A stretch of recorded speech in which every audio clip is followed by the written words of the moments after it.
a knot of horror in the shadows, in the damp, forgotten corners of Europe, beneath crumbling floorboards and within soot-stained chimneys. Whispers spread about a nightmare that scurried on tiny claws. A phenomenon so grotesque, so unimaginable, it blurred the lines between myth and plague, between folklore and fear. It was called the Rat King, a tangled mass of living vermin, their tails fused together, cursed to move as one. No myth, no illusion. These horrors were real, documented across centuries, locked in jars and hidden in museum drawers. But what were they, truly? Accidents of nature or omens of death? The first twisted tale, Germany, 1564. The earliest known sighting came in the plague-ridden lands of 16th century Germany. In 1564, in the small Saxony village of Buckheim, farmers slaughtered rats by the dozen to stop the disease. But what they found beneath the granary floor sent them reeling. A mass of rats, 27 of them, with their tails knotted so tightly, bone was exposed. They squealed and writhed together, unable to separate. Local priests declared it a sign from God, a punishment for hidden sins. They burned the creature alive, and the flames, villagers claimed, screamed with more than just rat voices. Tales from the Black Plague. As the Black Death swept across Europe, killing 1/3 of the population, the Rat King reappeared in town after town. Not always seen, but always rumored. Entire families perished overnight after glimpsing a tangle of rats in their cellars. People believed it was a herald, a dark signal that plague was near. Physicians in beaked masks avoided homes where such knots were seen. In Estonia and Latvia, mothers whispered to children, "If you see the Rat King, you will not see the sun rise again." Scientific puzzles and superstition in the centuries that followed, naturalists began documenting the phenomenon. Some, like German zoologist Johann Sibelius, insisted it was real, that frozen urine and filth bonded the tails. But others believed it was staged by superstitious peasants or preserved as medical curiosities. Still, over 30 real specimens have been found, some still displayed in museums, especially in Altenburg, Germany, where a rat king of 32 rats is held in a glass jar, tails twisted like cursed rope. No one has ever explained how such a formation could happen or survive. The silent observers, rats in culture. Rats are not just pests. In medieval Europe, they were believed to carry souls of the dead, especially during the plagues. Some said that demons traveled in their bodies, whispering secrets to sorcerers and thieves. The Rat King, then, was not merely an accident, it was a throne, a signal that something unnatural had taken root. In folklore, it became a symbol of decay, of corruption hiding in dark places. In children's stories, the Rat King ruled over underground kingdoms, whispering through walls, feeding off misery. France, 1683. The king beneath the bakery in a Parisian bakery near Rue des Lombards, flour dust coated everything.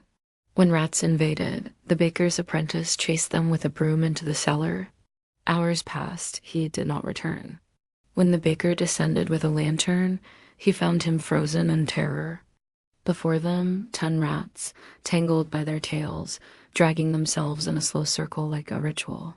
One rat screeched louder than the rest, bearing broken teeth. The baker fainted. The boy never spoke again. Locals bricked up the cellar. They still whisper about it. A Russian winter, tied in ice.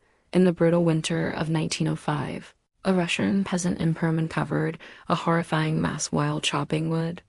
He believed it was a frozen branch at first, but upon closer inspection, he saw limbs, tails, and beady eyes, rats, conjoined by their tails and solidified in ice. All of them were alive, barely twitching, their breaths fogging against the cold. He brought them to a local priest who buried them with rites, fearing a curse. The man's family perished from typhus weeks later. The priest refused to ever touch a rat again. The Devil's Messenger in Prague. In 1742, in Prague, a monastery claimed to capture a demonic sign. A Rat King of 13 was found in the wine cellar, gnawing at the corks of sacramental barrels. The wine turned sour overnight. The monks believed it was a test, a visitation. They preserved the carcass, and for a century it was displayed in the monastery halls, Pilgrims came to see the cursed thing, but one day it vanished. No theft, no signs of forced entry. Just gone, and with it a string of strange deaths followed. The knotted tales of terror, biological or blasphemous. Modern scientists offer explanations. Sticky substances, cold weather, cramped tunnels. Yet no one has ever recreated a real rat king under controlled conditions. Most specimens are discovered by accident. Some are so old that bones are fused, not tied. This opens disturbing questions. Did the rats grow that way? Did the bones bend into one another as they aged, suffering together for years? Or worse, did something keep them alive? The Rat King in modern times. In 2005, a farmer in Estonia found a living rat king, still wriggling, still squeaking, hidden beneath hay in his barn. Scientists examined it, declared it authentic, and it was preserved. But in the night, something strange happened. All photographs taken of the specimen blurred at the center. A technician claimed he heard scratching behind museum walls that night. Some say the Rat King is no longer just a curiosity, but an omen that adapts, evolves, and waits. Symbol of disease or a warning. Wherever the Rat King appears, disease follows. Be it the Black Death, typhus, or fear itself. The creature is a mirror, reflecting the filth of society, the decay beneath civility, the hidden darkness we dare not name. Whether it is biology, coincidence, or something older, the message is always the same. Something unnatural watches from the dark. Conclusion: beware the whispering walls, so next time you hear scratching behind your walls, or find gnaw marks near the pantry, listen carefully. Because if the whispers turn into screeches, if the scurrying stops all at once, if your cat stares at the corner and refuses to move, it may be too late. The Rat King has arrived, and it does not come alone.